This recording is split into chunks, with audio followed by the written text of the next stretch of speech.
wowzers. Hey, what's up guys? Welcome back to SimpliFarms. It is finally fall. I mean, not yet, but it is close enough. And a lot of people might think that the fall season is when the garden slows down. It doesn't have to be. Because during the fall season, we are fighting less bugs and less pests. We have cooler weather, and the crops that we can grow in this weather thrive this time of year. So if you're thinking about starting a fall garden, stick around. I'll show you what to plant, how to get your soil ready. Also, I'll share a few simple tips on how to keep your fall garden thriving so that way you have production all season long. Because here at SimpliFarm, we just grow the simplest way. Hey, if you've been enjoying the videos or picking up tips on growing your own food or living sustainably, consider buying me a cup of coffee. It's a simple way of showing your support to the channel, and it also helps keep the content growing, literally. Just hit the link in the description. Thanks a bunch. Now, to get started, I'm going to have to get these above ground beds cleaned up. Now, I started on this journey already, as you guys can see here. I'm gonna show you all the stuff I've already pulled. All this stuff right there, I've pulled from around the beds at the edges, as well as some of the things that were growing in the beds that have expired. So the first bed, you can see there's some really tall okra that's been growing in here, and those I'm going to definitely chop them down and make some room for my fall crops. On my right side over here is my replacement, because this patch of okra, as well as the one further out, have been producing so much okra that I've been collecting okra and freezing okra to the point where I have actually not purchased a single okra this entire year. Wow. I put these beds together back in February, and there is a video on the process of how I got these beds put together and the filling process and everything else. And ever since I've gotten these beds put together, I've already collected whole bunch of different fruits and vegetables from it.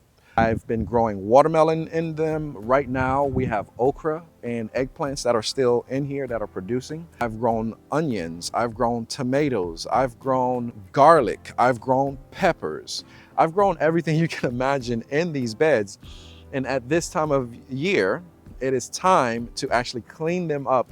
As you can see, there's still some old vines from my watermelon that's still there, and nothing goes to waste, by the way, because what I do with a lot of the things that I pull out of these beds, I don't waste them. I take them and I'll make what is called a compost tea, where I'll take all this vegetation and I'll put it in a 5-gallon bucket, fill it with water, cover it, and let it sit for about 2 to 3 weeks, then use that liquid to feed my plants that are growing. I'm going to start cleaning this whole thing up. I'm going to show you guys what else I'm going to be doing. Now, here's the thing that I personally like to get ahead of.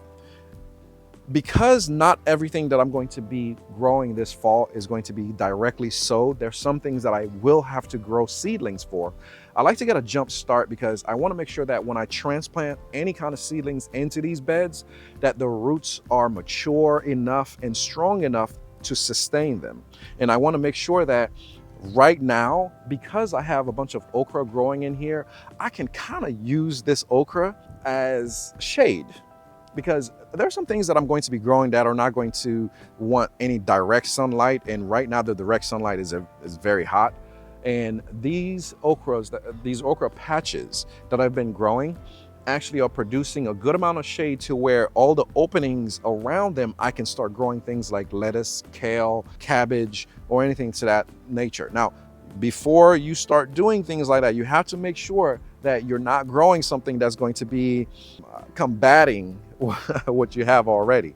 So I tend to use the companion planting method, which means having 2 crops next to each other that help each other. For example, tomato and basil. If you put tomatoes and basil together, the basil is going to help deter some pests, and it's also going to enhance the taste of the tomatoes. For example, if you're doing corn and say beans, like bush beans or anything like that, the beans actually put nitrogen back into the soil that the corn uses to actually grow. So companion planting is a way that I try to use to reduce the amount of pesticides that I use. And now When I say pesticides, I'm referring to natural pesticides like neem oil or a mixture of vinegar, salt, and cayenne pepper, things like that. I tend to steer clear of any kind of synthetic chemicals when I am trying to take care of any kind of pest issues that I have in my garden beds or anywhere around the things I'm planting. I try to make sure I'm using something that is natural and that I can actually mimic over and over and over again, because I really don't want to have to keep purchasing a bunch of things. There's different ways of doing things so where you don't have to rely on heavy chemicals. Let's talk about a little bit of the things that I'm going to be starting from seed. Now, I have an interesting mixture that I use when I'm starting my seeds, which I have laid out right here. The first thing I'm going to talk about is some cocoa coir. Cocoa coir is a very helpful thing when you're starting seeds. It actually helps maintain moisture so that way your seeds don't dry out. So cocoa coir is extremely important in the mixture. So I use cocoa coir in the mixture. I also use peat moss. Now, I know some folks don't like peat moss for whatever reason. I use it mainly because it's giving nutrients to the small plants while they're growing. So I put this in the mixture as well. The other thing I add to the mixture is vermiculite. Vermiculite is extremely important. You can use other ways, but I use vermiculite. It's mainly for drainage, to make sure that the seeds are not sitting in water to where they're going to rot, where there's good drainage, so that way they can actually start germinating. I also add just a little bit of bone meal. Now, some of you guys might be familiar with bone meal, some of you guys might not be. Now, do your research. I've done mine, but I definitely use bone meal during the growing process of most of my plants because of the nitrogen level in bone meal. It's 1200, and if you know what those numbers mean, you will understand that that nitrogen level on this is the highest. So I use that mainly because plants use nitrogen to grow. So I want to make sure that when my plants are starting to grow, they have everything they need to make sure that they're growing strong and healthy. So by the time I transplant them into these beds, I don't have to worry about it. So let's get started, guys. These beds, as well as these planters in the front, I'm going to be cleaning them up. The first thing I'm going to be doing is this monster okra that I have growing here. Believe it or not, those are about almost 10 feet tall. And that's not including the bed that they're sitting on. I'm talking about from the soil up, they're about 10 feet tall. So they're not exactly producing anymore. I just kind of had them for more of a whimsical purpose because it's very good to see how tall these things can actually grow and how massive they can actually grow. So it's time for me to start cleaning them up. So I'm going to be cutting these guys down. I'm going to be breaking them down to where I can use them back into the soil so that way nothing is wasted. That's the one thing I believe in, is reusing and using things for multi-purposes. If you're pulling up weeds and everything else, you can do a compost tea with that. If you're trimming any kind of branches or anything like that, you can use that as fertilizer. You can use that as mulch. So I always try to reuse things once I start collecting them. So the first thing I'm going to be doing is I'm going to be cutting these guys down so I can make some room to start growing things. I already have another patch of okra, so I'm not worried about it. Now, I am going to be cutting these things down, but it is a little bittersweet because I've been growing these okras since probably like February. I kid you not, maybe late February is when I put these okra down into the ground. There's two different types actually. And the good thing is I have collected seeds from these giant okra plants. So I am going to be growing them again. So I'm not really worried about cutting them down. It just, you know, it's hard to see them go because they've been here for a while. But I have to cut them down in order to make room for new things. Man, I feel bad doing this, but I have to. Okay, let's go.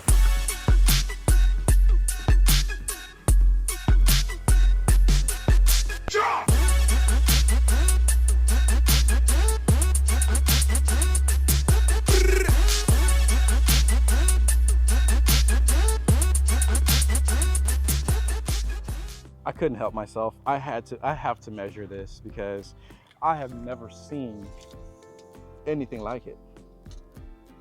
So we have 12 feet.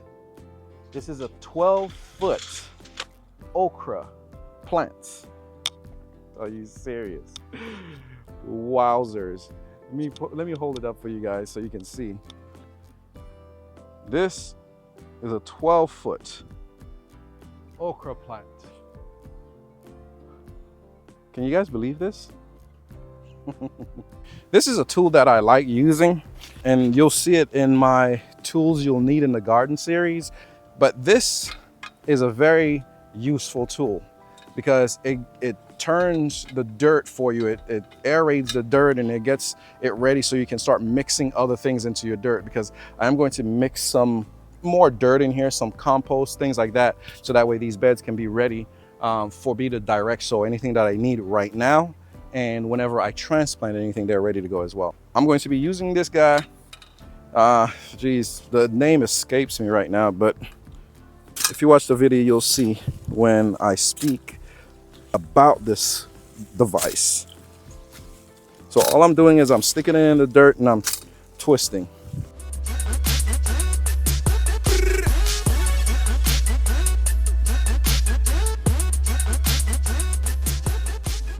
When you're growing things in a pot, they're going to need to eat quite a bit, because every time you add water to that pot, what you're doing is you're washing some of that nutrients out of the pot. So you need to make sure that you're adding nutrients into the pot and not just watering it and watering it. A lot of times guys will tell me, hey, you know, I was growing this tomato or I was growing this pepper and it was doing fine at first, making sure everything was all good, but it just all of a sudden started changing into a lighter color and it died. My question was to that person, if I placed you somewhere and I fed you nothing but water, how long would you survive? The whole point of this is plants need food. They don't just survive off of water. As you can see, this bed used to have those gigantic okra in there. Now it's flat, ready to go. I have some soil over here. That's for raised beds. Right here. Ooh, that avocado just knocked me over the side of the head. So this is some above ground soil. I don't have any affiliation with Black Cow, but I like their product. So Black Cow, if you're listening, I do like their product. It is very good. I've never been disappointed. So I continue to use what works. All right. This stuff has a lot of good nutrients that it releases to the soil, which helps my plants grow, and that's the goal, is to get my plants to grow. So I'm going to go ahead and spread this above ground bed soil in here, because it already has everything that I need. It has the compost, it has some, you can see there's some organic matter in here. Of course, it's not mulch, but it is organic matter that I can see in here that's mixed into the soil. So this stuff is going to work very nicely. Okay, go ahead and mix that up.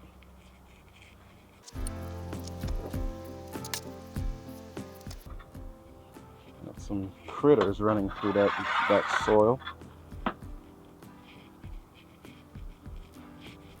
That's all right. They ain't gonna bother. They ain't bothering the soil. They ain't bothering me. That's how I look at it. They ain't stopping nothing. All I know is the lizards are gonna come for them here soon. If they keep moving around like that, those lizards are gonna see them. Come look for them. All right. So there you have it. This is pretty much what I do to the above ground beds from summer into the fall season. I clear them of what I used to have in them, depending on what I had in here. If I have more of it somewhere else, yes, I'll clear it out. But if I don't have any more of it and it's still producing, I use it as a companion plant to add more things underneath it, around it, or whatever. But since this bed was just a bunch of okra, overgrown okra, by the way, I decided, let me go ahead and get rid of it, mend this soil to where it's ready right now for me to start putting things in it. But I'm not going to put anything in it right now. I am, however, going to get started on my seeds. Anything that I'm going to be growing from seeds, this is the time that I personally believe that you want to start getting those started, because seeds take time to germinate. And if you wait too long, you won't have enough time to actually germinate any seeds to get your fall crops ready. So I say if you are in zones 7, zone 6, zone 8, I mean, you should already have gotten started, because your fall starts way before ours do. If you're in zone 8, 9, 10, South Florida and all of that, yeah, you still have a little bit more time. However, if you're up in northern Florida or central Florida, I say get your seeds started now. At least they'll be ready by the time you're ready to put them down. All right. And as we say around here, we grow the simplest way, so don't make it hard. All right. So hit that subscribe button for me. Drop me a comment. Let me know what you're growing this fall, and we can talk about it a little bit further. All right. I'll see you guys soon.